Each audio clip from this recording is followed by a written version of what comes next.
Tänapäeva tehisintellekti ajastul peame olema ka meie nutikad. Mitte ainult meie siin tavariga, vaid ka tegelikult meie kodu muutub järjest nutikamaks ja isegi meie aknad muutuvad nutikamaks. Ja kui te mõtlete, et miks me poisid siin aknast välja vaata, siis pole probleemi, head vaatajad. Vaadake nüüd. Nii lihtsalt see asi käibki tänapäeval. Nutiklaas.ee ja see imeasi siin akende peal on nutikile. Ehk siis sama asi, mis sul on siin näidised käes ka tavar. Täpselt. Kellel pult, sellel võim. Ehk siis, kui sinu käes on pult, sa saad muuta oma akende läbipaistvust ühe nupule vajutusega. Kile kleebime olemasolevale klaasile ning siis sa saadki kaablid ära ühendada toiteplokiga ning seejärel ilma vooluta on ta selline ja paned voolu taha, muutub läbipaistvaks.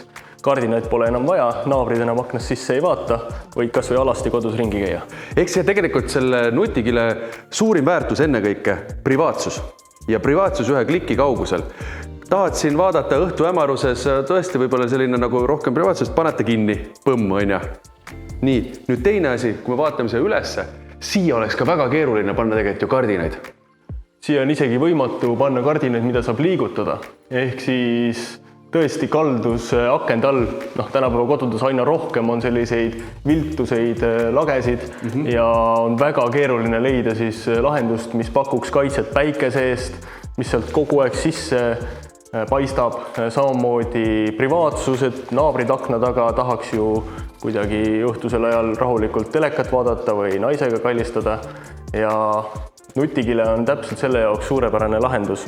Ja tegelikult hoiab täpselt, mis sa mainisid juba, ja tegelikult hoiab otsese päikesele kuumus hoiab ka ära.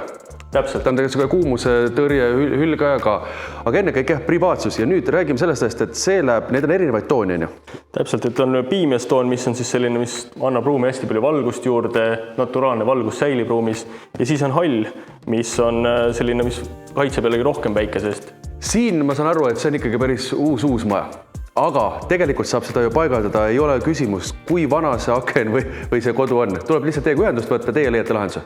Täpselt, et ka siin on tehtud siis niimoodi, et karbikute ja dekoratiivkaablitega on liigutud ümber raami postide ja veetud siis kaabeldus pärast tagant järele. Ehk klient ei teadnud isegi tollel hetkel, kui tal aknad olid juba ees, et millist privaatsuslahendust hakkab siin kasutama. Ja mulle silma kohe see, et siin on nüüd mis asi nüüd? See on siis rullkaabel. Rullkaabel on lükanduste jaoks meil välja arendatud, et saaks liigutada lükanduksi ilma, et näiteks kardinad jääksid jalgu samal ajal. Et kardinad võivad määrduda, katki minna, kui neid kogu aeg liigutada, aga nüüd ei ole ühtegi takistust enam, et ust kinni ja lahti liigutada. Aga mida moodi nüüd te tulete, panete mulle kõik need ilusti aknad selle kilega üle, kauaks see mul nüüd jääb ja mida moodi ma seda hooldama pean? Hooldamine on tavalise mikrofiiberlapiga, lased sinna vahendi peale ja lihtsalt puhastad näpujälgi või kerget tolmu, mis pigem nutikile peale ei teki. Eluiga on üle 12 aasta, seejärel võib ta ka kauem kesta, aga ühel hetkel lihtsalt saab ta lihtsasti maha võtta. Räägime sellest ka, et ta elektrit tahab. Palju ta voolu võtab, ega inimestel nüüd rahakoti tühjaks ei tõmba? Ja, et näiteks see lükandukse osa siin tarbib sama palju voolu kui üks sülearvuti.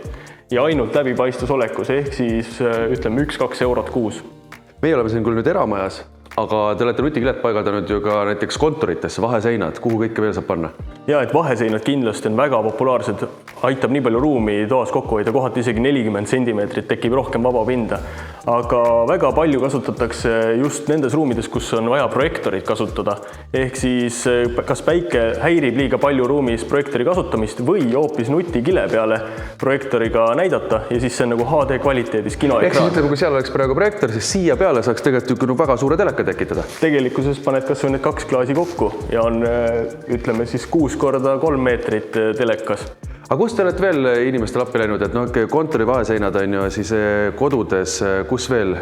No näiteks Tartu Kiirabis olid ka sellised suured kaldusaknad ja neil oligi probleem sellega, et projektorit ei saanud kasutada ja panime sinna siis selle halli nutikile ning nüüd saavad nad siis oma ruumides vabalt projektsioone teha. Ja kui ikka veel kõhklete, siis tellige pakiautomaati endale näidispakk. Siin sees on kõik vajalik olemas. 2 erinevat tooni nutikilet, saate panna akna peale, vaadata, kumb teil rohkem sobib. Spaatel kilede pealekandmiseks fiiberlapp, et saate enne klaasi puhtaks tehtud ja loomulikult näidis toiteplokk, et need kiled tööle panna.